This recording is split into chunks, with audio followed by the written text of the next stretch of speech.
America's most dangerous secret, the Jeffrey Epstein Files. For years, a name was whispered in the corridors of power, in the mansions of the ultra-wealthy, and in the darkest corners of global politics. That name was Jeffrey Epstein. And the story attached to that name is not just a crime story. It is a story about power, money, silence, and a system that protected one of the most dangerous predators in modern American history for decades. This is not fiction. Every single word of what you are about to read is real. Jeffrey Epstein was born in 1953 in Brooklyn, New York, to a middle-class family. By all accounts, he was extraordinarily intelligent. He studied mathematics, dropped out of college, and somehow, through a combination of charm, manipulation, and connections that have never been fully explained, worked his way into the highest levels of American finance and society. He became a money manager for some of the wealthiest and most powerful people on the planet. He owned a Manhattan mansion worth tens of millions of dollars. He owned a private island in the U.S. Virgin Islands called Little St. James, which locals quietly nicknamed Pedophile Island. He had a private jet that flew the rich and famous across the world. He had everything, and behind all of it, hidden beneath layers of wealth and influence, was something truly horrifying. For years, Epstein ran a sophisticated and organized network of child sex trafficking. Young girls, many of them from vulnerable and desperate backgrounds, were recruited with promises of money and opportunity. They were brought to his homes in New York, Florida, New Mexico, and his private island. They were abused, exploited, and then used as tools to abuse others. Survivors described a system that was coldly organized and deliberately designed to trap them. They described being recruited by other young women, being told this was normal, being silenced with money and fear. And the men who participated in this abuse were not ordinary men. The names connected to Epstein read like a guest list from the most powerful gathering on earth: presidents, princes, prime ministers, tech billionaires, Hollywood celebrities, scientists, politicians, names that appear on the covers of magazines and in the pages of history books.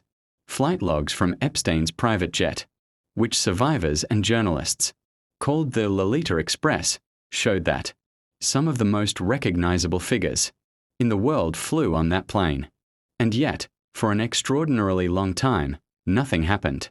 The system that should have protected those girls instead protected the man who was destroying them.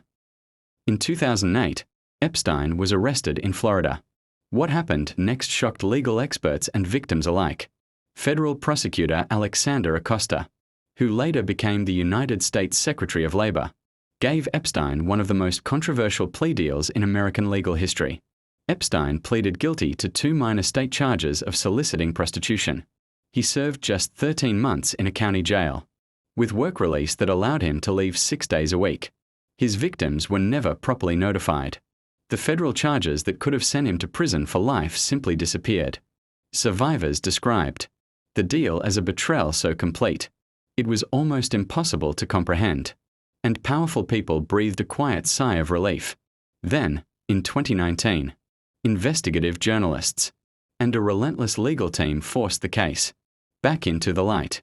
New charges were filed. Epstein was arrested again, this time at a New York airport.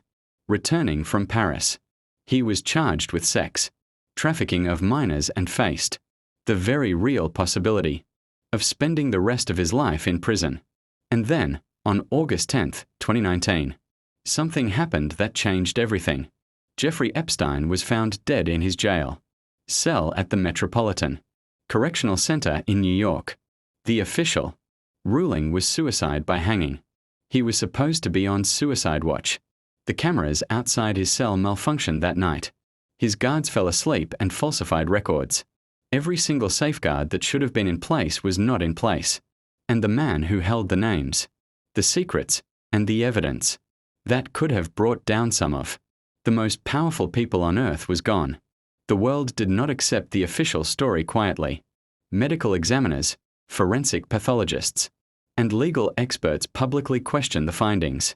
Dr. Michael Baden, a renowned forensic pathologist hired by Epstein's brother, examined the body and stated that the injuries were more consistent with homicide than suicide. The broken bones in Epstein's neck, he said, were unusual for a hanging. Conspiracy theories exploded across the internet. But these were not ordinary conspiracy theories whispered by people on the fringes. These were serious questions being asked by serious people with serious credentials. Questions that have never been fully answered. The files connected to Epstein's case contain names, documents, flight logs, testimonies, and evidence that the public has only seen in fragments. In early 2024 and into 2025, court documents were partially unsealed, releasing a list of names connected to Epstein's world. Some names were already known. Others sent shockwaves through media and political circles. Survivors like Virginia Giuffre spent years fighting in court to make their voices heard, describing in devastating detail the abuse they suffered and they powerful men who were involved.